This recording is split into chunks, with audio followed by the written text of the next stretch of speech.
बिस्मिल्लाहिर्रहमानिर्रहीम। मैं अब्दुल बासित एडवोकेट आपको बताता हूँ आपके मसाइल का हल इस चैनल कानून की निगाह के जरिए से। अभी हमारे जो दोस्त हैं और जो इस चैनल पे देखने वाले हैं, वो अक्सरियत के अंदर मुझसे ये सवाल कर रहे हैं कि क्रॉस एग्जामिनेशन के सर कुछ उसूल बता दें और क्रॉस एग्जामिनेशन के कुछ सवाल बता दें, कुछ तरीका बता दें उसका। तो एक सीरीज का हम आगाज कर रहे हैं जिसके अंदर क्रॉस एग्जामिनेशन को हम ओवरऑल जो है तकरीबन कवर करने की कोशिश करेंगे। उस सीरीज की ये पहली वीडियो है जिसके अंदर हम आपको कुछ उसके उसूल बता रहे हैं। फिर हम आगे चलेंगे और कुछ सवालात भी बता देंगे इस वीडियो के अंदर। फिर आगे चल के और सवालात बताएंगे, क्योंकि बड़ों का कहना ये है, बड़े वकला हजरात का कहना ये है, उस्तादों का कहना ये है कि क्रॉस एग्जामिनेशन पूरा का पूरा वकालत है। जिसको क्रॉस एग्जामिनेशन आता है उसको वकालत आती है, और वकालत को अगर किसी की देखना हो तो उसका जो कुलिया है, उसका जो रास्ता है, वो क्रॉस एग्जामिनेशन। जैसा क्रॉस एग्जामिनेशन करना जानता है वैसा ही वर्क क्रॉस एग्जामिनेशन से पूरी वकालत का पता चल जाता है। अच्छा, मैं आपको इसके उसूल बताऊं कि जो हमने अपने तजर्बे से भी सीखे और जो है कुछ किताबों में भी पढ़े और कुछ हमारे उस्ताद ने हमें बताए, वो उसूल सीधा सीधा आपको बताता हूँ एग्जाम्पल्स के साथ। जैसे कि आप जो है वो जब कोई विटनेस कठेरे में खड़ा हुआ है तो उसकी आंखों में देख कर बात करें, उससे जो है वो आंखें मिला के बात करें। अच्छा, ये जरूरी नहीं है कि आप जो है वो आंखें मिला के बात करने का मतलब ये समझने कि उससे गुस्से से बात करनी, उससे का मतलब नहीं कह रहा हूं। एक कोई एतमाद शख्स जिस तरह से बात करता है, आंखें मिला के, आंखें चुरा के बात नहीं करें, आंखें मिला के बात करें, और उससे जो है वो आपको ये पता चलेगा कि उसके अंदर में क्या चल रहा है, वो इस वक्त क्या सोच रहा है, क्या उसकी बात है। और आंखें जो है वो दिल का हाल बताती हैं, सोच का हाल बताती हैं, और उसके जरिए से आपको आइडिया हो जाता है कि आपको अगला सवाल जो है इससे क्या करना है, किस नौयत का सवाल करना है, किस तरफ चलना है। और जो इसका एक और प्रिंसिपल मैं आपको बताऊं, एक और प्रिंसिपल इसका ये है कि जो विटनेस कठेरे में खड़ा है उसकी आवाज के ऊपर कान धरे हुए होने चाहिए। ये देखना है आपने कि इसके मुंह से अल्फाज कौन सा आधा निकला, कौन सा पूरा निकला, और कौन सा अल्फाज निकलते निकलते रुक गया, और ये जो है वो जुमले को कहां लेकर जाना चाहता था और अभी कहां पर इसने रोक दिया, और आपको उसके जमीर को टटोल लेना, ऐसी आवाज को उसके ऊपर धरना है कि ये ना होने पाए कि क्या कहा आपने, नहीं, ये तो सवाल बनता ही नहीं है वकील का कि क्या कहा आपने, समझ गया हूं मैं क्या कहा आप, उस बात को समझना है, उसके हिसाब से चलना है। ये इसका प्रिंसिपल है। और दरअसल होता ये है कि जो क्रॉस एग्जामिनेशन का आर्ट है, ये सच को सच कर देगा, झूठ को झूठ कर देगा, बता देगा ये कि आपने कौन कौन सी बातें जो है वो छुपाई हैं, कौन सी बातें जो है वो आपने बताई हैं, कौन सा आपने इजाफा किया है, क्या मामलात हैं। तो वो जब आप उससे आंखें मिलाकर बात करते हैं पूरे एतमाद तरीके से और उसकी आवाज के ऊपर निगाह रखते हैं, आपको मजीद सवालात जो है वो एज अ आर्ट जब आप क्रॉस करते रहेंगे काम के अंदर और असातिज़ा के जो क्रॉस है उसको देखेंगे तो वो आपको आते चलेगा, वो खुद ब खुद आते चलेगा। तो आपको ये फायदा होगा उससे कि आप सच को सच करने में, झूठ को झूठ करने में कामयाब हो जाते हैं। अच्छा, एक और अहम बात जो मैं आपको बताऊं कि जिस तरह का गवाह है, जिस तरह का विटनेस कठेरे में खड़ा है, यानी कि अगर विटनेस जो है वो नरम मिजाज, कोई डॉक्टर साहिबा आई हुई है, अगर विटनेस जो है वो कोई प्रोफेसर साहब है, अगर विटनेस जो है वो कोई नरम मिजाज आदमी है, कोई जो है मस्जिद के सदर साहब आए हुए हैं और वो अपने आप को सोफिस्टिकेटेड तरीके से और जो है इस तरीके से गवाह के तौर पर पेश करते हैं कि यार मैं तो जो है बहुत ही कोई काबिल आदमी हूँ, बहुत ही कोई नरम मिजाज आदमी हूँ, तरीके से बात करें। मुफ्ती साहब आए हैं और मुफ्ती साहब जो है बड़े तरीके से बातचीत कर रहे हैं और जो है उन्होंने ही ये फतवा दिया था अगर कोई केस है, कोई इस तरह का मामला है, तो जो नरम वो इंसान है विटनेस, उसके साथ आपने नरम लहजा रखना, उसके साथ आपने सख्त लहजा नहीं रखना।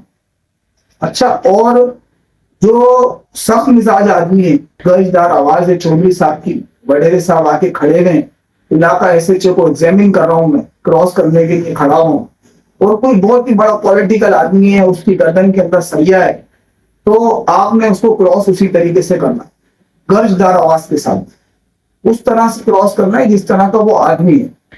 और कोई ऐसा आदमी है जो ईमानदार आदमी है, और जो है आपको ऐसा लगता है कि यार ये तो बस अपनी गवाही देने के लिए आए हैं, बाकी ये है कि सच्चा गवाही, ईमानदार आदमी है, पढ़ा लिखा इंसान है, तो उसके साथ जो है ना आपने सख्ती नहीं करनी, बहुत ही पोलाइट सा लहजा रख के, और आप जनाब के लहजे में, एहतराम के लहजे में उसके साथ बातचीत करनी है आपने।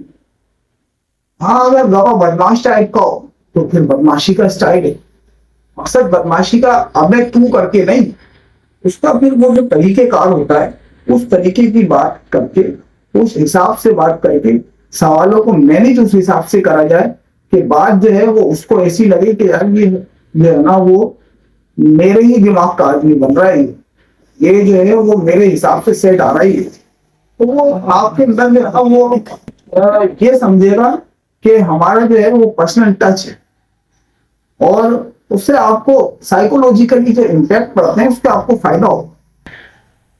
अच्छा, कोशिश ये करें कि कोई भी ऐसा सवाल ना करें क्रॉस एग्जामिनेशन के दौरान, कोई भी ऐसा सवाल ना करें कि जिसका आपको ऐसा लगता है कि इसका जवाब जो है ना आपके खिलाफ आ सकता है। मकसद आप जो है कोई उसके साथ ऐसा सवाल करेंगे अगर कि उसके बारे में आपको डाउट है कि यार ये जो है ना वो मेरे खिलाफ भी आ सकता है, मेरे हक में भी आ सकता है, कुछ भी हो सकता है, तो वो अगर आपके खिलाफ आ गया तो आपको नुकसान हो जाएगा।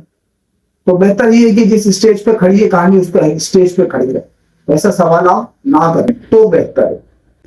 मतलब ये है कि इस बात पर तवज्जो दें कि हमने क्या नहीं पूछना।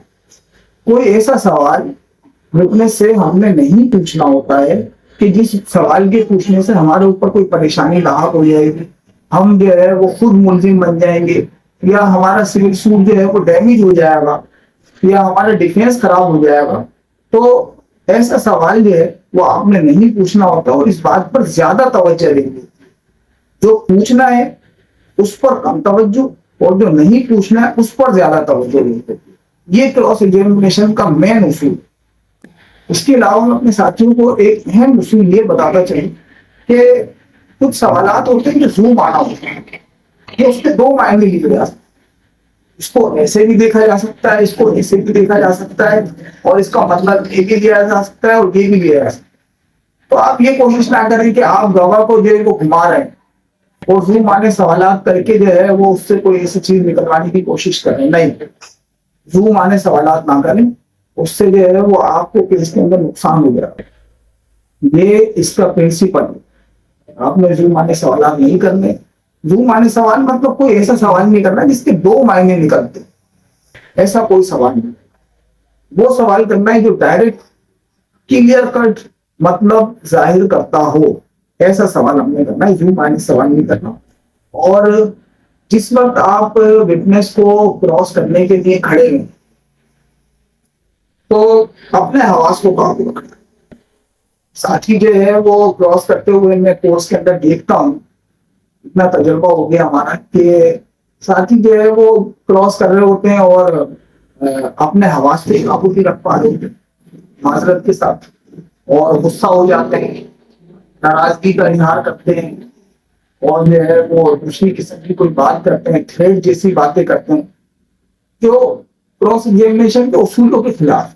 मैं ये नहीं कहता कि जो है वो कोई आपको जज साहब जेल में डाल देंगे ऐसा हो जाएगा, ये बात नहीं है, आपके फायदे की बात है। हमारा फायदा इसमें है कि हम जिस गवाह को क्रॉस कर रहे हैं उसके साथ जब हम क्रॉस करें उसके ऊपर गुस्सा ना करें, खुद गुस्सा ना हो, अपने हवास के ऊपर काबू रखें, और केस को डिवाइड करते हुए जिस तरीके से सिविल सूट होते हैं उसके अंदर इश्यूज होते हैं कि एक एक इशू को भी हम चार चार पांच पांच चीजों के अंदर डिवाइड कर लेते हैं, और उसको जो है हम उस तरीके से स्टेप बाय स्टेप आगे लेकर चलते हैं जुजवी तरीके से। जैसे कोई केस है उसके अंदर जो है वो उसने सेल एग्रीमेंट लगाया है सिविल सूट की अगर हम बात करें, तो हम कहते हैं कि भाई सिविल सूट के ऊपर पहले क्रॉस चला, ये उसका यूज है। फिर हम आगे चले तो वो जो सोसाइटी से ट्रांजेक्शन हुई है उसके ऊपर केस चला। फिर हम आगे चले तो वो जो आर्बिट्रेशन जो अवार्ड हुई थी उस अवार्ड के ऊपर क्रॉस चला। तो वो जो उसके जुज हैं वो जुजवी तौर पर आप आगे आगे बढ़े, पहले एक जुज को पूरा करें फिर आगे चलें फिर दूसरे जुज को पूरा करें, ये इसका तरीकेकार होता है। और वो जो आप जुज पूरे करते हैं उन जुज को पूरे करते करते गवाह से आंखें मिलाकर उसकी आवाज के ऊपर तवज्जो देते हुए अचानक से वार करना होता है। किस तरह से एक शिकारी जो है अपने शिकार के ऊपर वार, पहले उसको घेर घार के लाता है फिर उसके ऊपर अचानक से वार करता है तो वो वार लग जाता है। तो एक ऐसा आर्ट है ये कि जिसके अंदर आपने ऐसे कोशिश करनी होती है कि उसको प्यार मोहब्बत से घेर के अपना काम निकाले, अपने काम को पूरा करना, अपने काम को पूरा करना है। और हमारा काम क्या है, सच को सच पे लाना, झूठ को झूठ पे लाना, वो जो चीजें उसने छुपाई हैं वो रिकॉर्ड पर लाना, जो अपने फायदे की बातें वो सारी की सारी कोर्ट को बताना, क्रॉस के जरिए से ये सब चीजें हासिल हो जा रही। अचानक वार करना होता है। अच्छा, गवाह का जो किरदार है वो किस किरदार का मालिक है। गवाह ने जो है वो 4 शादियां की हुई हैं और जो है वो उसके बच्चे जो है वो ऐसे घूमते हैं और ये जो है वो शराब पीता है और जो है एक मरतबा ज़िना की एफआईआर में पकड़ा गया। अच्छा, गवाह के किरदार से मुताल्लिक आपने सवाल नहीं करना, गवाह के किरदार से मुताल्लिक आपने सवाल नहीं करना, सिवाय इसके कि आपके पास उससे मुताल्लिक कोई ठोस सबूत है। अगर आप ये कहते हैं कि ये जानी है या कोई ऐसा केस है जिसके अंदर तज़कियतुल शहूद आ जाता है और आप ये कहते हैं कि भाई ये जो है वो तज़कियतुल शहूद तो पूरा नहीं उतरता, ये जो है वो फला फला काम करता है, इसने पहले जो है एक मरतबा झूठी गवाही दी थी, तो झूठी गवाही का इसके ऊपर केस चला था, तो वो जो आप बात कर रहे हैं उसका जब तक आपके पास कोई सबूत ना हो आप उसके किरदार के ऊपर बात नहीं करेंगे, क्योंकि उसके किरदार के ऊपर बात करने से आपको नुकसान होगा, आपके नुकसान की बात होगी, दूसरे की बात नहीं होगी। गवाह जो है, गवाह को हमने तरीके से समझ लें कि एक बोतल के अंदर उतारना है और वो बात जो हम चाहते हैं उसके मुंह से निकले, ये हमारा तरीकेकार है, ये हमारा मकसद है, ये हमारी युक्ति है और मकसद का हासिल करने की कामयाबी होती है। अच्छा, अगर आप ये देखते हैं कि गवाह के जो है वो मुख्तलिफ पहलू हैं, जैसे क्रिमिनल का केस जो हम चलाते हैं तो उसके अंदर वही सेम विटनेस जो है वो गिरफ्तारी का भी गवाह है, वही सेम विटनेस जो है वो बकुए का भी गवाह है, वही सेम विटनेस जो है वो उसने नाश भी वसूल करी है, वही सेम विटनेस जो है वो मुख्तलिफ मौका मुआयना जाए वकुआ और दूसरी चीजों के भी गवाह है। तो जिस पहलू पर वो कमजोर है, जो उसका कमजोर पहलू है उस जगह से उसको पकड़ेंगे, मीन्स उस जगह से हम क्रॉस को शुरू करें जो उसका कमजोर पहलू है। असल में कमजोर पहलू से जो विटनेस होता है वो हिल जाता है और आप जो है वो उसको गिरफ्त करना आसान हो जाता है। जिस तरह से हम जो है वो किसी जानवर को काबू करना चाहते हैं, जैसे यहाँ कराची शहर में कुर्बानियां होती है बकरा ईद पे, तो उसको कमजोर जगह से पकड़ते हैं, गर्दन के बाद से पकड़ते हैं, उसकी नाक में रस्सी डालते हैं, जो उसका तरीकेकार है उस तरीके को करते हैं लोग। तो हम जो है वो जब फिटनेस को कठेरे के अंदर लाके खड़ा कर रहे हैं तो आप ये समझ लें कि हमने इसको गिराना है, तो कमजोर जगह से उसको पकड़ना है। तो पहले से अगर उसको हम इस तरह से डराना शुरू कर देते हैं तो वो तो गिरक जाता है जानवर, हमने ऐसा नहीं करना होता, हमने उसको कमजोर पहलू से क्रॉस को शुरू करते हुए जिस्मी तौर पे आगे बढ़े पूरे एतमाद तरीके से। और इसके अलावा क्रॉस एग्जामिनेशन करते वक्त ऐसी जबान इस्तेमाल करें जैसी जबान का फिटनेस है। मिसाल के तौर पे वो जो है स्ट्रीट लैंग्वेज बोलता है, कोई जो है वो किसी ऐसे गोर का रहने वाला है और जो है वो सादा जबान देहाती जबान का बोलने वाला है, जैसे हमारे मेवाती साथी होते हैं, और जो है वो गढ़मढ़ किस्म की उर्दू बोलता है, या फिर जो है वो कोई सिंधी स्पीकिंग है, सराइकी स्पीकिंग है, तो आप उससे मिलती जुलती जबान इस्तेमाल करें जो उसको समझ में भी आती। कोशिश करें, अगर हो सकता है तो उससे मिलती जुलती जबान उसके करीब जाने की कोशिश करें। आप करीब जाते हैं तो वो अपनी बात बताता है ना। आप ये चाहते हैं कि जो मैं चाह रहा हूं वो ये बोल दे, तो जब आपको उसके साथ जैसे मैग्नेट मिल जाते हैं, ऐसे जब आपको इंटरेक्शन मिल जाएगी तो वो अपनी बात आपको बताता है।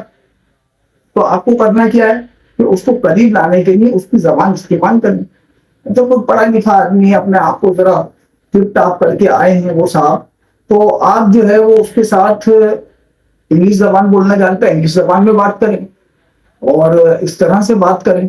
जैसी जबान वो इस्तेमाल कर रहा है, जैसी जबान गवाह बोल रहा है, वैसी जबान आपको इस्तेमाल करनी है। अगर वो जो है वो टिप टाप करा हुआ है, इंग्लिश जबान बोल रहा है, तो आप उससे इंग्लिश जबान में कर सकते हैं क्रॉस। और अपनी भी आपने देखनी है कि मैं खुद जो है वो किस जबान के अंदर बेहतर तौर पर जुमले बना सकता हूँ और बेहतर तौर पर सवालात कर सकता हूँ। तो जैसे मैं उर्दू स्पीकिंग हूँ, अगर मैं इंग्लिश के मुकाबले में उर्दू में क्रॉस एग्जामिनेशन करूंगा तो मैं बेहतर तरीके से और रिलैक्स तरीके से कर सकता हूँ। और आपने जो है वो ऐसी जबान भी इस्तेमाल करनी है जो आपके लिए भी आसानी हो और विटनेस के लिए भी आसानी हो। आपने जो है वो उसको उलझाना नहीं, इस बारे में कि समझ में नहीं आ रही बात, आप क्या कहना चाहते हैं, इस तरीके से नहीं करना है। और आपने जो है वो जो टेक्निकल मैटर, यानी कि कोई ऐसा मामला होता है कि जैसे मर्डर के केसेस होते हैं मेरे पास, तो मर्डर के केसेस के अंदर वो जो पिस्टल यूज हुई है, उस पिस्टल के ट्रेकर का मामला है, दूसरे मामला हैं, तो टेक्निकल मैटर्स के ऊपर आपने जो है मुख्तसर क्रॉसिंग, टेक्निकल मैटर में ज्यादा नहीं जाना। टेक्निकल मैटर के अंदर ज्यादा जाने से आमतौर से नुकसान हो जाता है। कोशिश ये करनी है कि अगर आप 20 सवाल समझते हैं तो 10 सवाल के ऊपर इत्तिफाक करें। कोशिश ये करें कि टेक्निकल मैटर के ऊपर ज्यादा जिरा ना, कम जिरा के ऊपर इत्तिफाक करें। अगर आपका विटनेस जो है वो मुबारक आराई से काम ले रहा है और जो है वो अपनी अपनी स्टोरी सुनाता चला जा रहा है, अच्छा आप एक सवाल करते हैं, आजकल आमतौर से ये प्रैक्टिस होती जा रही है कि हम जो है वो विटनेस से एक सवाल करते हैं और वो उसके 3 जवाब देता है। और जज साहब लिखवाते हैं कि वॉलंटरली सेज दैट, ये तो ये जो बातचीत चल रही है, ये जो मुबालगा आराई चल रही है, अपनी तरफ से बातें बता रहा है, आपने उसको ये नहीं कहना है कि जो पूछ रहा हूं वो बताओ, हाँ ना में जवाब दो, सीधे हो जाओ। नहीं, ये वाली बातें नहीं करनी है विटनेस से। उसके साथ जो है आपने बॉन्ड बना के रखना और आपने जो है उससे अपना काम निकालना। तो आपने जो है वो मोबाइल का लड़ाई कर रहा है उसको करने देना है। मोबाइल का लड़ाई करेगा, वो आगे चलेगा और हिम्मत बढ़ेगी और आगे चलेगा, तो वो अपने ही मामलात के अंदर आगे चलते चलते एक जगह फंसेगा। ये हमारा तजुर्बा है, ये इसके उसूल है कि वो आगे चलेगा और अपने ही मामलात में फंसेगा और खुदकश हमलावर बन के अपने ही ऊपर हमला करेगा, तो उसका अपना ही केस डैमेज होगा, अपना ही नुकसान करके जाएगा। करने दो उसको जो कर रहा है और आप रिलैक्स रहो कि वो जो कुछ भी कर रहा है करने दें उसको, वो उसका मसला है, आपका मसला नहीं है। इसके अलावा अगर मोतबर आदमी के ऊपर आपने जो है वो सख्ती करी, तो वो जो है मोतबर आदमी जो है वो मतलब रिलैक्स फील नहीं करता है, वो आपको अपना दुश्मन समझता है, उस पर सख्ती बिल्कुल भी नहीं रहेगी। इसके अलावा जो है वो अगर आप क्रॉस करने के लिए खड़े हुए हैं और जो असल मामला था वो निमट गया, काम जो है निपटा दिया, अपने केस को मैं निकाल के ले गया हूँ, काम मेरा सीधा हो गया है। और काम सीधा होने के बाद जो है मैं क्रॉस कर रहा हूँ बस पार्टी को दिखाने के लिए, किसी और वजह से, जो भी है, ऐसा नहीं करना। ऐसा करने से आपको नुकसान हो जाएगा। बिला मकसद जिरा नहीं करनी, कोई फालतू सवाल नहीं करना है कि मैंने जो है वो ये फालतू सवाल करके थोड़ा सा जरा उसको छेड़ा है, जरा ऐसे ही मजा ले रहा था। नहीं, ऐसी बातें बिल्कुल भी नहीं करनी है। और जब आपका मकसद हल हो जाए तो उसको छोड़। मिसाल के तौर पर एक केस था मेरे पास लंदन साइड का, तो उसके अंदर जो है वो जब विटनेस आया विटनेस बॉक्स में, तो उसने मेरा नाम ही नहीं लिया। अच्छा, उसने मेरा नाम नहीं लिया, इतना बड़ा केस, मैंने विटनेस को खड़ा करके इससे बोला कि क्रॉस मेल। अब सब हैरान, मेरा अपना मुलजिम परेशान और मैं दोस्त को परेशान, कोई बात नहीं है। और रिलीफ जो होता है, रिलीफ नजर आता है और रिलीफ का पता चल जाता है, आपकी काबिलियत का पता चल जाता है। और इसको मैं जो है अपनी बातों से खुश करता रहूं और बाद में इसको सजा हो जाए, ऐसा मैं नहीं करूंगा। मैंने उसको बस क्रॉस मेल करा, आगे चल के वो जो है मुझे बड़ी हो गया और मामला खत्म हो गया। अच्छा, आपने ऐसा ही करना होगा। जब आपका मकसद हल हो जाए आप खामोश हो जाओ, आप बोलो ठीक है, क्रॉस नहीं लेने की तरफ से। गैर जरूरी सवालात जो है वो आपके केस को खराब कर देते हैं। अच्छा, केसेस के अंदर कभी कभी ऐसा होता है कि आप जो है वो कोई ऐसे सवालात कर लेते हैं उसके अंदर कि उसको दोबारा री एग्जामिन करना पड़ जाता है। जज साहब जो है वो बोलते हैं कि भाई इसे दोबारा री एग्जामिन करना पड़ेगा। अभी रिसेंटली मर्डर का केस था, तो वो जो है गए वहां पर टावर के वहां पर और वो टावर लगा रहे थे और मामला हो गया और वो जिंदा जला दिया, तो इस तरह का मसला हो गया। तो वो जो मैटर था, अब उसके अंदर वो जब आके खड़ा हुआ है गवाह, तो वो गवाह बोलता है कि ये बात ऐसे, ये बात ऐसे, ये बात ऐसे। अच्छा, वो जो था वो गिरफ्तारी का भी गवाह था, उसने गिरफ्तारी का नहीं बताया। अच्छा, वो जो था एक और एफआईआर के अंदर जब मुलजिम गिरफ्तार हुआ था उसके अंदर भी गवाह था, वो उसने नहीं बताया था। उसमें मैंने एक हिसाब किताब से जो सवालात बनते थे वो मैंने कर लिए उससे, लेकिन अगर मैं उसको उलझाऊं तो वो री एग्जामिन की तरफ चला जाए। अच्छा, कोर्ट की पावर है, विटनेस को री एग्जामिन करा जा सकता है, वो उसको री एग्जामिन कर सकती है कि भाई आपने जो है वो इस बारे में कुछ नहीं बताया, ये बात ऐसे है। वो बोले री एग्जामिन कर देते हैं इसको, दोबारा बता दो। क्या कर लोगे आप?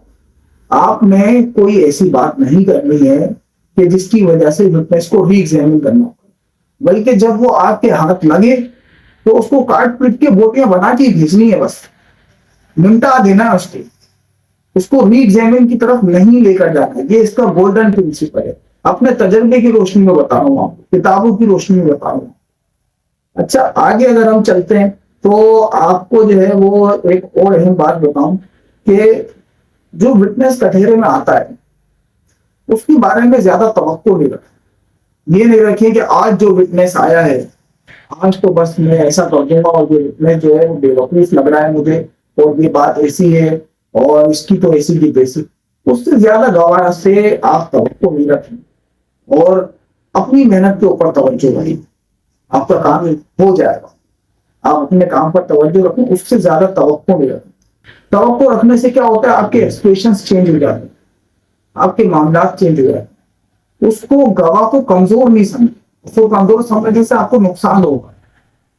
आप बस उससे एक रिलैक्स मूड में, जैसे एक आदमी बात करता है पूरे के पूरे वसूख के साथ, पूरे के पूरे कॉन्फिडेंस के साथ, पूरा दिमाग लगा के अपने आप को फुली तौर पर वहां पर पेश करके, और आपका जहन इस वक्त कहीं और नहीं है, इस तरह से आपने सवालात करने होते हैं, इस तरह से मामले को आगे लेकर चलना होता है।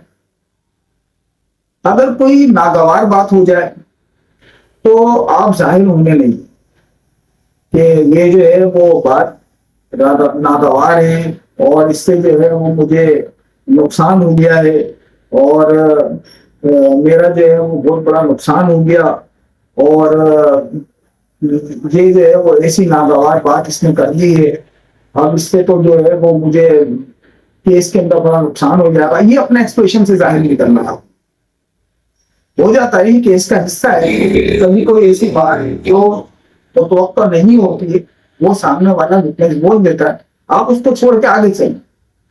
आपने अपने हवास नहीं खोने देने किसी भी सूरत में। कोई नागवार बात हो जाए तो आपने जाहिर नहीं करना, क्योंकि दरअसल जो ये क्रॉस एग्जामिनेशन है ये जहनों की लड़ाई है। आपने अपने जहन के साथ उसके जहन की जबान बाहर निकालनी होती है। जब आप अपनी परेशानी जाहिर करेंगे, आप कहेंगे कि यार ये गलत जवाब आ गया, आपको उससे नुकसान हो गया, आपने उस तरफ नहीं जाना है। और अगर आपने उसके माजी से मुताल्लिक कुछ पूछना कि भाई आप जो है ना वो आज तो बड़े इंडस्ट्रीज के मालिक बने हुए हैं, कॉर्पोरेट साइड की प्रैक्टिस चल रही है हमारी, तो आप तो आज तो बड़े इंडस्ट्रीज के मालिक बने हैं, आपके दादा की जो है ना वो पकौड़ों की दुकान थी, उससे माजी से मुताल्लिक कोई बात आपने अगर पूछनी है तो माजी से मुताल्लिक बात पूछते वक्त बड़े मोजिज तरीके से, बड़े जो है वो मोजिज स्टाइल में, बड़े नरम भेजे तरीके से पूछें। और जो है ये ऐसा ना जाहिर करें आप कि आप उसको तंग करने की कोशिश करें। ऐसे विटनेस को जाहिर कभी नहीं करना होता कि मैं तुझे तंग करने के लिए आया, अभी तो तुझे बताऊंगा, आज तो तेरे को जेल भेजूंगा मैं, नहीं ये वाली बातें नहीं। कुछ लोगों को देखा हमने कि वो विटनेस आया होता है, अभी उसको एग्जामिन शुरू भी नहीं हुआ होता, उससे पहले ही वो जब कोर्ट में खड़ा है तो उसको बोले आज तुझे जेल भेजूंगा, आज अगर कटे। अब उसने पहले ही जहन बना लिया ये मेरा दुश्मन है, वो पहले ही संभल के चलेगा। ऐसे नहीं करना होता, इससे आपको नुकसान होगा। तो आपने कभी भी गवाह से कोई नागवार बात पूछनी है जिससे आपको ऐसा लगता है कि यार ये जो है ना वो इसके लिए है नागवार बात, लेकिन मेरे लिए पूछना जरूरी है। जैसे फैमिली सूट्स में आमतौर से होता है, आपकी बीवी आपको छोड़ के चली गई क्योंकि आप ना मार दो। अब ये जो बातें होती हैं, ये बातें अगर आपने उससे पूछनी है तो मोजिज तरीके से पूछना। आपने जो है वो कोई ऐसे अल्फाज इस्तेमाल नहीं करना उससे कि उसको ये महसूस हो कि ये मेरा दुश्मन है, दुश्मनी की तरफ नहीं लेकर जाना अपनी बात को। अगर आपके हक में जवाब आ जाता है, हम उससे कोई सवाल पूछ रहे हैं और उसने जो है वो ऐसा जवाब दिया ये बल्कि काम हो गया खुश, मेरा तो काम हो गया, वो जो बातें हैं, वो जो आपका अंदर की जो फीलिंग है उसको बाहर नहीं आने देना। आपने जो अपनी खुशी को जाहिर नहीं करना। सवाल पूछा, उसने जवाब दिया और आप आगे चले। अच्छा, अहम सवाल, अहम जवाब, लेकिन आपने उसको रिपीट नहीं करा। आपने ये नहीं कहना कि जज साहब इसने ये कहा है, नहीं, ये नहीं कहना है।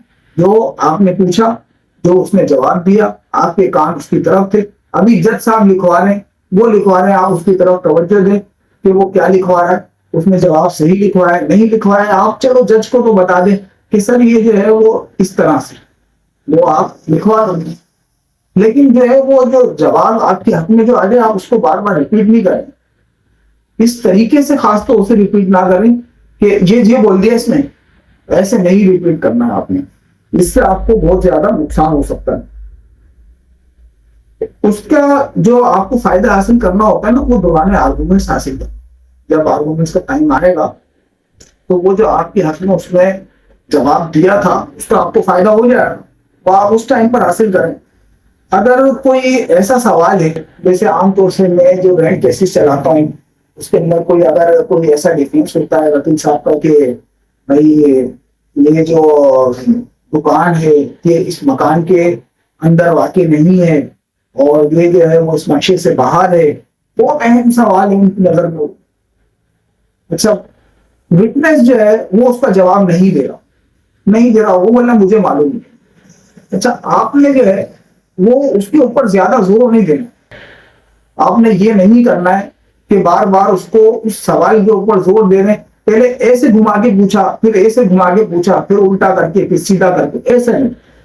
आपने जो है वो ज्यादा जोर नहीं देना उसके ऊपर, एक सवाल के ऊपर, तो वो सामने वाला इस बात पर आ जाए कि यार ये कुछ मसला है इस सवाल। आपने इस बात पर नहीं जाना है। अगर उसने जवाब देने से मना कर दिया या उसने बोला मेरी नॉलेज में नहीं है या जो भी ऐसी कोई बात है, बस आगे चले, आप आगे चले, उसके ऊपर दबाव नहीं डालना। अच्छा, सवाल का मफहूम जवाब देना चाहते हैं तो जो आप जवाब लेना चाहते हैं उसको आप डायरेक्ट सवाल नहीं करें। आप डायरेक्ट ये नहीं बोलेंगे कि ये कत्ल असल में जो आप आए हैं गवाही देना आपने किया, ऐसे नहीं होता सवाल। डायरेक्ट सवाल नहीं करें, उसको जो है वो आप मैनेज करें। आप उसको जो है वो 2-3 सवालों से मिलाकर, 4-5 सवालों से मिलाकर फिर उस जगह पे लाके खड़ा करें। जैसे कि एक मर्डर केस के अंदर मैंने सवाल करे कि देखें भाई, ये जो वकूआ है ये मकान नंबर 113 का है। मैं कहता हाँ ठीक है। देखें भाई, मुलजिम जो है वो तो इस इलाके में नहीं रहता, वो तो फला फला मकान में फला फला इलाके में रहता है। ठीक है। अच्छा देखें भाई, ये जो मकान नंबर 113 इसमें आप रहते हैं? हाँ ठीक है, मैं रहता हूँ। अच्छा जिस वक्त वकूआ हुआ है आप वहां पर मौजूद थे? तो हाँ मैं वहां पर मौजूद था। देखिए भाई, आपके पास जो है वो लाइसेंस वाली पिस्टल भी है? बोले हाँ मेरे पास पिस्टल भी है।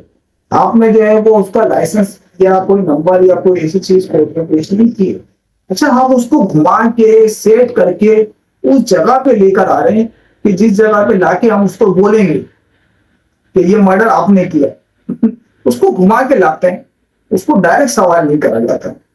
और कोशिश ये करी जाती है कि उससे जो सवाल पूछा जाएगा वो जवाब के साथ करा जाएगा। यानी कि एक सवाल तो ये होता है कि आप ये बता दें कि कत्ल किसने किया है, या आप ये बता दें कि इस फ्लैट का मालिक कौन है। और एक सवाल ये होता है कि देखें भाई, इस फ्लैट का मालिक जो है वो जावेद अहमद है। कि देखें भाई, इस फ्लैट का जो मालिक है वो कर्नल अजीज है। वो आपको उसको सजेशन देके उसकी बात को, मतलब वो सिर्फ हाँ ना में ही जवाब दे पा रहा है। सवाल है आपका, आपने जवाब भी उसको बता दिया और जवाब बताने के बाद उसको हाँ ना के ऑप्शन पे रखा कि देखें भाई, ये जो सूट प्रॉपर्टी है, इस प्रॉपर्टी के डॉक्यूमेंट जो है वो कर्नल अजीज के नाम पर है। अब उसके पास जो उसका जवाब बन रहा है वो सिर्फ ये बन रहा है कि हाँ या ना, कि हाँ भाई इसके नाम पर है, हाँ भाई इसके नाम पर नहीं है। अगर आप उसको फुली ग्राउंड देंगे कि भाई ये प्रॉपर्टी किसके नाम पर है, वो बोलता है मेरे नाम पर है, ये बात मुख्तलिफ हो जाएगी। आपने ऐसे डायरेक्ट सवाल उससे नहीं करना होता है।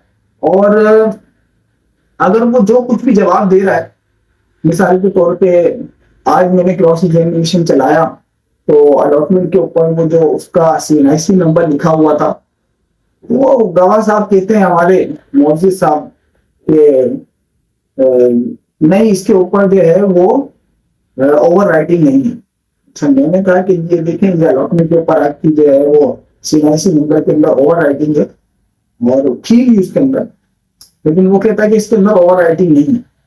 कोई बात नहीं, आगे चलते। आप जो है वो कोई फिक्र नहीं करना, कोई बात नहीं, आगे चलते। ये रहा सर कि वो बोल रहा है कि नहीं है, कोई बात नहीं, रिकॉर्ड पर है, मैं आर्गुमेंट्स के टाइम पे कवर कर दूंगा या किसी और सवाल के जरिए से कवर करने की कोशिश करूंगा, जो भी बात है। लेकिन आपने जो है वो बस चल लिया अपना सवाल, वहां से जवाब आ गया, सही, आगे चलना। हमने जो है वो उसके साथ बहस नहीं करनी, हमने जो है उसको ये नहीं करना नहीं आप गलत कह रहे हैं, और जो है आप उसको ये नहीं कहना कि नहीं देखो आप ऐसा नहीं करो, जब आपको नजर आ रहा है तो आप क्यों बोल रहे हो कि ओवर राइटिंग नहीं है। ऐसी बातें नहीं करनी होती। जिला का जो एग्जामिनेशन इन चीफ हुआ होता है उसके मुताबिक क्रॉस नहीं करना होता।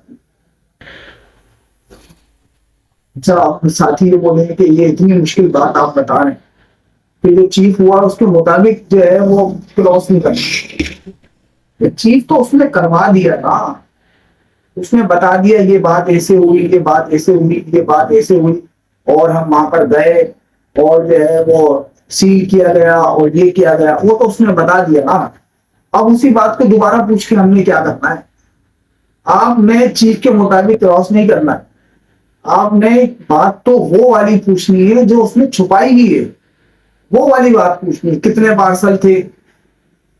अब जो एक करंटली केस था मेरे पास, उसमें क्या हुआ कि उसने जो है वो अपना रट्टू तोता होता है ना, जैसे इस तरीके से, भाई इतने बजे मैं उठा, इतने बजे मैंने ये किया, मैंने फिर वहां से वहां गया, फिर इतने बजे FIR हुई, फिर आप वहां से निकले, गश्त पे निकले, ऐसे पूरी स्टोरी बता रही। जज साहब मुस्कुराए, कहने लगे कि वकील साहब बड़ा मुश्किल दवा आ गया आज तो बासित साहब। तो हमने भी उनको बताया कि सब चला 2 मिनट इतने खड़ा करके हमने पूछने, जब सवाल पूछना शुरू करे तो वो कहने लगा कि यार ये बात तो ना FIR में है, ना तो ये बात जो है वो किसी और डॉक्यूमेंट में लिखी, ये बात ऐसे थी, ये बात वाकई ऐसे थी। तो वो जो चीफ के अंदर उसने बताया, वो सवाल नहीं पूछना है हमने। हमने तो ये पूछना है कि भाई कितने कितने पार्सल थे, कितने लोग थे, कितने आदमी थे, क्या बात है, आप ये बता दें। आपने जो है वो उससे वो वाली बातें जो उसने छुपाई हुई है ताकि हकीकत पता ना चल जाए, उन बातों को बोलवाना है। वो बातें सर्कमस्टेंशियल एविडेंस के साथ मैच हो जाती हैं, वो आगे चल के चलती हैं, वो सेट हो जाएगी। आपने चीफ का क्रॉस नहीं करना, जो चीफ हो गया वो तो हो गया, जो चीफ से आगे की बात है उस पर बात करो। ऐसा सवाल हरगिज नहीं करना है कि जिस सवाल के करने से आपको नुकसान का कोई अंदेशा है। ये सवाल मैं करूंगा, हो सकता है कि इसका जवाब जो है वो मेरे खिलाफ आ जाए। हरगिज ऐसा सवाल नहीं करना है।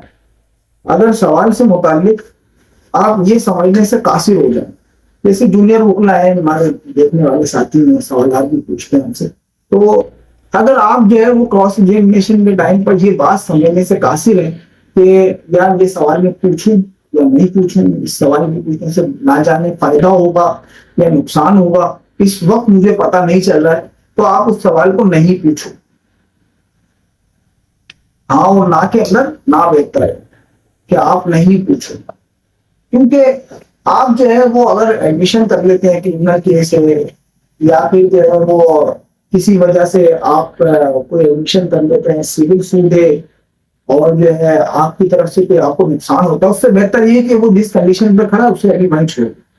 अगर आपसे नहीं भी समझेगा तो अपील के अंदर संभाल लेगा कोई अब्दुल बासित, देख लेगा वो अभी उसको छेड़ो नहीं आपका मसला। आप उसको ऐसा नहीं करो कि जो समझ में नहीं आ रहा था मैंने पूछ लिया, जो समझ में आ रहा था यार मैंने कर लिया। और वो इमरान का नार्कोटिक्स का केस था मेरे पास, हाई कोर्ट में मैंने उसकी अपील चलाई, तो मैंने जो है वो जो नीचे वकील साहब ने केस चलाया था उनको मैंने फोन करके कहा कि यार वकील साहब वैसा तो नहीं करते, मकसद जो दिल में आया पूछ लिया, बस जो दिल में आया पूछ लिया, काम ही उतार दिया उसको। वो मैंने बड़ी मुश्किल से ले जाके इस बात के ऊपर बरी कराया उसको अपील के अंदर या कराची हाई कोर्ट के अंदर के वो जो सैंपल्स थे वो सैंपल्स वहां से जब वहां गए ट्रांसपोर्टेशन में, उस ट्रांसपोर्टेशन के अंदर जो है वो बीच के डॉक्यूमेंट्स नहीं है, वो सेफ कस्टडी नहीं है, इस बात के ऊपर उसको निकाल को बाहर किया, वरना उसने तो बिल्कुल सीधा कर दिया था। अब ऐसा तो सीधा नहीं करो वो इनके खिलाफ। नहीं समझ में आ रहा नहीं पूछो। आप आपको ऐसा लग रहा है कि यार ये ना है या हाँ है, पूछूं या नहीं पूछूं, तो नहीं पूछो। अच्छा पूरा क्रॉस मिल कर दो आप, जिम्मेदारी तो उसकी है। अच्छा सिविल सूट है, सिविल सूट के अंदर आप क्रॉस करते ही नहीं, जिम्मेदारी तो प्लेंटिफ की थी, आप डिफेंडेंट की तरफ से हो, जिम्मेदारी प्लेंटिफ की थी, अपने क्लेम को साबित करें। मनफी रद्द अमल का जो है वो केस के अंदर कभी भी क्रॉस के टाइम के ऊपर आप इजहार नहीं करें। आप कभी भी ये इजहार नहीं करें कि जो है वो ये जो है वो बहुत गलत हो गया, ये ऐसा जवाब जो इसने दिया है इससे मुझे बड़ा नुकसान हो गया, और उसको ऐसा करने को बोलें कि देखें आपने हलफ उठाया हुआ है, हलफ उठा के झूठ बोल रहे हो आप, ऐसी बातें नहीं करें। और मुकदमे के किसी और पहलू पर नहीं सोचना। मकसद आप समझे कि जुज बनाएंगे मैंने मुकदमे को क्रॉस करने के लिए खड़ा हूं, एक मैटर के ऊपर क्रॉस करना, दूसरे के बारे में सोचना, इससे जो आपकी पर्सनैलिटी है वो लूज कर जाएगी और आप जो है वो उसमें परेशान हो जाएंगे कि यार ये मैं अभी ये क्रॉस कर रहा था, ये यहाँ पर ये बात आ गई, वो आपका कॉन्फिडेंस भी लूज कर देगी, साइकोलॉजिकली उसका इम्पैक्ट पड़ेगा सामने वाले की फिटनेस पर भी और आपके ऊपर भी। आपने किसी और पहलू पर नहीं सोचना है, जिस पहलू के सवाल आप कर रहे हो उस पहलू की बात करें, आगे वाले पहलू को बाद में सोचना, ठीक है। और अपने सवाल को रिपीट नहीं करना पहली मर्तबा में। अच्छा अगर उसको समझ में नहीं आया, वो पूछता है आपसे कि आप दोबारा बता दें, तो जब तो आप बता दें, लेकिन एक ही सवाल को दो मर्तबा रिपीट कर रहे होते हैं कि देखें भाई मेरा कहना ये है कि आप जो है वो ऐसे और फिर ऐसे नहीं, ये नहीं, आपने जो है वो एक ही मर्तबा में एक जिस तरीके से बात करने का अंदाज है और जो आर्ट है एक ही जुमले में उसको सेट कर दो। एक ही जुमले में सेट कर दो और समंदर को कूजे में बंद कर दो कि ये बात जो है वो ये है, बस उसको रिपीट करने की जरूरत ना पड़े, सामने वाले को भी समझ में आ जाए, जज को भी समझ में आ जाए। इस तरीके से बिल्कुल एक बैलेंस की आवाज जो होती है उसके अंदर, तो उसको भी आवाज जा रही है, जज को भी आवाज जा रही है, मुखालिफ वकील को भी आवाज जा रही है। एक ही मरतबा में आपने बात की है और बात खत्म कर दी है जुमला, अब उसके जवाब का इंतजार, और अपने सवाल को जो है वो बार बार रिपीट नहीं करना है। और जैसा मैंने बताया, गैर अहम सवाल तो बिल्कुल भी नहीं करना है। और कभी कभी ऐसा होता है कि क्रॉस चलाते चलाते ही जो है वो वकील साहब बीच के अंदर आर्गुमेंट शुरू कर देते हैं, और या फिर जो है वो कोर्ट की हमदर्दी हासिल करने की कोशिश करते हैं।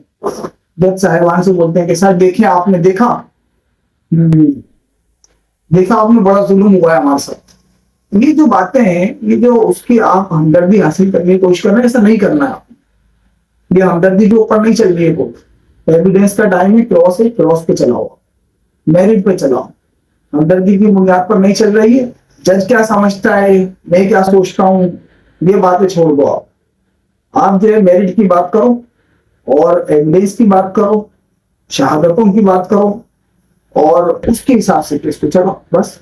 अभी क्रॉस एग्जामिनेशन के टाइम पर किसी की हमदर्दी नहीं चाहिए हमें, ना जज साहब से हमदर्दी की कोई बार बार आपने अपील करनी, ऐसा कुछ करना ही नहीं। और कोशिश ये करें कि जैसे हमारे पाकिस्तान में प्रैक्टिस है मेरी, तो पाकिस्तान के अंदर कानून शहादत ऑर्डर 1984 है, वो पढ़ लें। या इंडिया के अंदर आपकी प्रैक्टिस है, अगर किसी की दोस्त इंडिया से भी है हमारे देखने वाले, तो एविडेंस एक्ट होता है वहां पर, एविडेंस एक्ट पढ़ लें। पहले हमारे यहाँ भी एविडेंस एक्ट ही होता था, अब कानून शहादत ऑर्डर 1984, तो उसको जो है वो कुछ ऐसा पढ़ लें ताकि अगर कोई ऐसा अहम सवाल जो आप करने के लिए जा रहे हैं और वो बोलता है कि this question is not relevant, या बोलता है कि this question is not leading question, या वो बोलता है कि ये सवाल करने की आपको इजाजत नहीं है, तो आप जो है उसको पढ़ के सुना सकें, बता सकें उसको। खास तौर से ये जो कानूनी शहादत ऑर्डर का आर्टिकल 144 है, अगर आप उसको पढ़ के जाएं तो ये क्लियर कट बताता है कि आप जो है वो क्या क्या पूछ सकते हैं, और उसके अंदर लिखा है कि आप सब कुछ पूछ सकते हैं। आप अगर उसको गौर से पढ़ें तो मेरे अपने अल्फाज ये है कि आप सब कुछ पूछ सकते हैं, उसको इम्पीच कर सकते हैं, विटनेस को, उसके बारे में जो पूछना चाहते हैं पूछ सकते हैं आप, उस मैटर से मुतालिक जो जो कनेक्टेड बातें सारी पूछ सकते हैं आप। अच्छा, मेन मुद्दे पर रहे आप, मेन मुद्दे पे आपने रहना है। मकसद क्या है कि आप जो है वो जब क्रॉस करने के लिए खड़े होते हैं तो बात इस तरह से चलती है कि देखिए भाई, आप जो है वो किस वक्त निकले थे, मोबाइल के अंदर कितने लोग थे, क्या एंट्री पास की थी। अच्छा, वो मुख्तलिफ लोग मुख्तलिफ जवाब दे, ठीक है, ठीक है, दे रहे हैं मुख्तलिफ जवाब, कंट्राडिक्शन आ रहा है उनका, लेकिन ये मटेरियल एविडेंस को डैमेज नहीं कर रहा। ये जो कंट्राडिक्शन है ये मटेरियल कंट्राडिक्शन नहीं है। अच्छा, वकुआ तो हुआ है ना, वकुए पे जाएंगे अभी हम, वो सही है, वो कंट्राडिक्शन है, लेकिन मटेरियल कंट्राडिक्शन के ऊपर आपने केस को डैमेज करना है। कत्ल ही नहीं हुआ, उसके ऊपर जाना है, या कत्ल हुआ है मैंने नहीं किया, इस बात के ऊपर खड़ा होना है। जिस बात के ऊपर आप खड़े, या कत्ल हुआ है मैं वहां मौजूद नहीं था, इस बात को आपने डैमेज करना है। सिर्फ और सिर्फ इन बातों के ऊपर कि कितने बजे निकले थे, कितने बजे गए थे, वहां ये बात है, ये बात है, ये जो है वो मटेरियल एविडेंस जब तक नहीं उड़ेगी इसके अंदर से, जब तक आप केस को निकाल के कैसे लेकर जाओ। वो जो कंट्राडिक्शन है वो तो ये समझ लें कि ह्यूमन एरर है। एक आदमी बोल रहा है कि मैं वहां से जब निकले हम गाड़ी में तो 9:15 हो गए, दूसरा वो कहते वो 9:20 हो गए। ह्यूमन एरर है, वो 20 समझा, उसकी घड़ी में 20 बज रहे होंगे भाई, 9:20 और उसकी घड़ी आगे होगी। ये कंट्राडिक्शन है, इसका फायदा होगा, लेकिन मटेरियल कंट्राडिक्शन आपने लेकर आनी होती है, उसको खींच के वहां से लाके उसके साथ जोड़ते हैं, ठीक है। ये उम्मीद है कि आप जो है उस बात तक पहुंच पाए होंगे जो बात, जिस बात तक मैं आपको पहुंचाने की कोशिश कर रहा हूँ। अच्छा, अगर आमतौर से कुछ जो छोटे छोटे केसेस होते हैं, जैसे हमारी नजर में तो केस में एक छोटा केस होता है, पिस्टल इसको निकले किसी के पास से, या जैसे बोलते हैं कि जो है वो कोई नार्कोटिक्स का 100 ग्राम का 200 ग्राम का केस होता है, कुछ ऐसे केसेस होते हैं उसके अंदर ऐसा होता है कि जज साहब जो है वो खुद से क्रॉस करना शुरू कर दे, अपने पास से कुछ सवाल पूछना उन्होंने शुरू कर दिया। आपने उनको डिस्टर्ब नहीं करना, वो सवाल पूछ रहा है ना, पूछने दो। आपने कभी ये नहीं सोचना है, ना आपने इस तरफ जाना है कि ये सवाल कर रहा है ये मुझे नुकसान पहुंचा रहा है, नहीं करने को उसको सवाल, जो सवाल भी वो कर रहा है उसको सवाल करने को, जवाब देने को। आप बस खड़े रहो सिपाही की तरह, एक शिकारी की तरह, देखो कि क्या बात चल रही है। उसके बाद आपको शिकार का टाइम मिलेगा, शिकार करेंगे, कोई बात नहीं। उसने क्रॉस करना शुरू कर दिया, कर लो आशिक, कर लो, कोई बात नहीं। अच्छा, और कुछ सवाल ऐसे होते हैं जो इम्पॉसिबल बात होती है,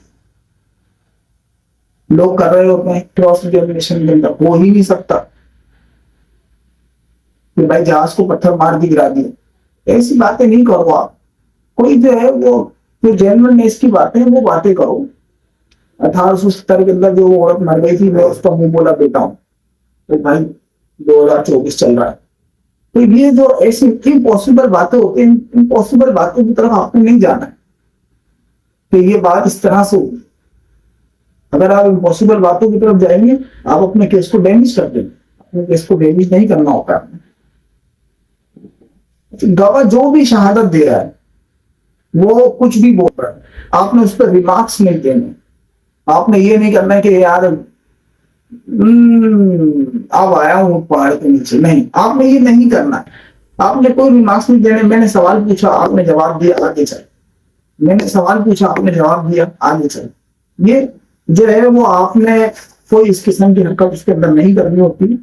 इसके अलावा मैं एक अहम बात आपको ये बताऊं कि मुद्दई का जो मटेरियल होता है, या प्लेंटिफ का मटेरियल होता है, या हम जो प्लेंटिफ की तरफ से डिफेंडेंट का जो मटेरियल होता है, उसके अंदर हमने कंट्राडिक्शन लानी होती है, उसके अंदर हमने तजाद लाना होता है और उसको गलत साबित करना होता है।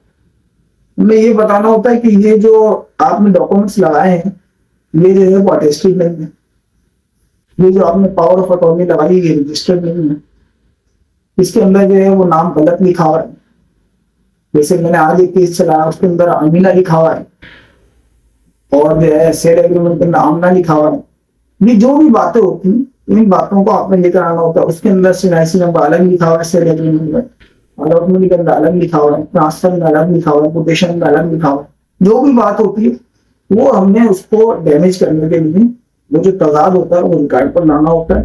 और ये जो कंट्रीब्यूटरी टाइप ऑफ कंट्रडिक्शन होती है, जो मैंने अभी बताई आपको, कितने बजे निकले थे, क्या हुआ क्या नहीं हुआ, उसके ऊपर बहुत ज्यादा तवज्जो दी गई। हमने जो मेन तवज्जो दी होती वो मटेरियल एविडेंस को डैमेज करने के लिए, खासतौर से क्रिमिनल केसेस में, और जो ऐसे नाजुक केसेस होते हैं मर्डर ट्रायल के, या कुछ ऐसे केसेस होते हैं जिसके अंदर हम ये समझते हैं कि इसकी कैपिटल पनिशमेंट है, जान से चला गया हो, तो उसको देखना होता है। दरअसल मटेरियल जो कंट्रडिक्शन होता है, मटेरियल कंट्रडिक्शन जो है वो केस की तब्दील करेगी, चेंज कर देगा उसको। मटेरियल कंट्रडिक्शन के ऊपर आपने जाना कि ये बात इस तरह से। अक्सर लोग जो है वो जब विटनेस बॉक्स में आते हैं तो वो इस तरह से चल रहे होते हैं कि तो बातें के हक में होती है बता रहे होते हैं, और जो बातें उनके खिलाफ होती है वो छुपा रहे होते हैं। तो जो बातें वो छुपा रहे होते हैं वो हमने रिकॉर्ड पर लानी, उन बातों को रिकॉर्ड में लाना होता है। इससे हमें केस के अंदर फायदा हो जाता है। और जिस बात को छुपाया गया होता है वो पूछना होता है उससे। कोशिश ये करें कि क्रॉस एग्जामिनेशन करने से पहले आपका जो क्लाइंट है उससे स्टोरी को सुने। कभी कभी केसेस जो है वो पहले से चल रहे होते हैं और वो बाद में जो है वो मेरे पास आ जाते हैं, किसी के पास आ जाते हैं, तो उसकी जो स्टोरी है जो वो अपने मुंह से बता रहे कि हुआ ऐसा कि बड़े भाई ने ऐसा कहा और मेरी बच्ची का रिश्ता मांगा और ये बात ऐसे हुई और मकान पर ऐसे कब्जा हुआ, जो भी बात बता रहा है उसकी स्टोरी को कम से कम आप जो है समझ में आती है बात, गाने वाने काट के जो बात समझ में आ रही है उसको समझ लो, उसको अपने एग्जामिनेशन कर लें। उसकी स्टोरी से आपको क्रॉस एग्जामिनेशन करते हो आसानी होगी।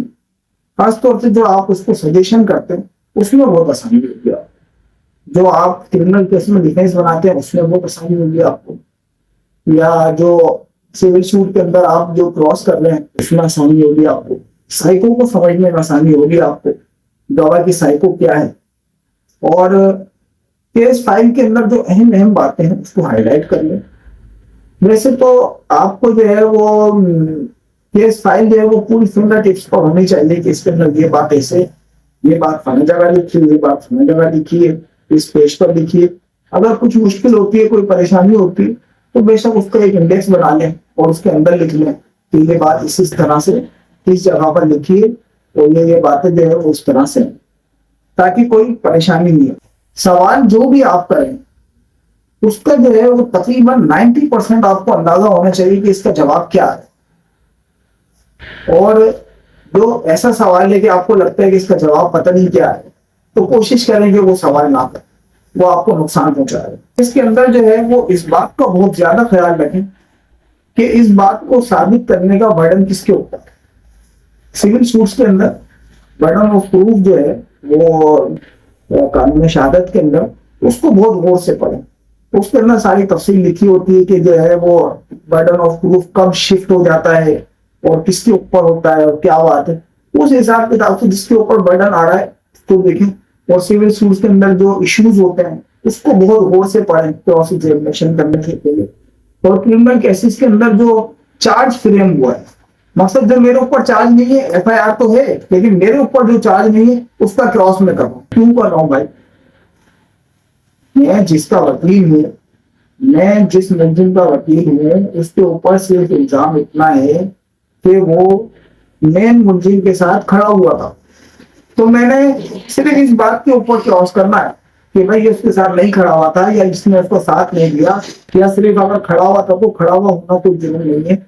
उस बात के ऊपर हमने चलाना है बात को। हमने इस बात में नहीं जाना कि कत्ल नहीं हुआ, उसने फायर नहीं मारा, उसने ये नहीं करा। तुम्हारे ऊपर इल्जाम ही नहीं है फायर मारने का, उसके चार्ज को देखना है। और अगर सिविल सूट है तो इश्यूज को देखना है कि जिस इशू के ऊपर बात होगी उसमें चलना है। स्पेसिफिक परफॉर्मेंस का होगा उस हिसाब से इश्यूज होंगे, दूसरा होगा उस हिसाब से इश्यूज होंगे। अच्छा, याद रखने की एक अहम बात ये भी है कि अगर दावे में गलती ना भी हो, जो आपने दावा दाखिल करा है उसके अंदर किसी किस्म की कोई गलती नहीं हो, कोई मामला नहीं है, कोई जो है वो जबर जेर की गलती नहीं है, कोई कॉमे की, कोई फुल स्टॉप की गलती नहीं है, लेकिन वो जो है इनसफिशिएंट एविडेंस के साथ बनाया गया है। तो वो जो इनसफिशिएंट एविडेंस होती है, जो शहादत होती है, उसकी वजह से आपका दावा खारिज हो सकता है, फैसला आपके खिलाफ हो सकता है। और फैक्ट्स को प्लेंटिफ को साबित करना होता है आमतौर से इनिशियल स्टेज के ऊपर। Thank you so much. और जो है ये क्रॉस एग्जामिनेशन क्योंकि एक बहुत बड़ा वो मामला है और इसके ऊपर जो वो तकरीबन हमें कोई 10-12 वीडियोस बनाना पड़ेंगी। उसके अंदर सैंपल क्वेश्चंस भी होंगे और पूरा मैटर होगा। तो ये उस सीरीज की पहली वीडियो है। तो आप मजीद वीडियोस भी देखना चाहें, सैंपल क्वेश्चंस होंगे फैमिली से मुताबिक, सिविल सूट से मुताबिक, क्रिमिनल केसेस से मुताबिक, मर्डर ट्रायल, हर चीज। नार्कोटिक्स के तो ऑलरेडी हम बना चुके हैं तकरीबन। तो आप जो है इस चैनल को सब्सक्राइब कर लें और देखते रहें। इंशाअल्लाह ताला जो भी कानूनी मावनत हम एक दूसरे की कर सकते हैं कानून को समझने में, और इस चैनल के जरिए से आपको आगाही दे सकता हूँ, वो आपको देंगे। Thank you so much.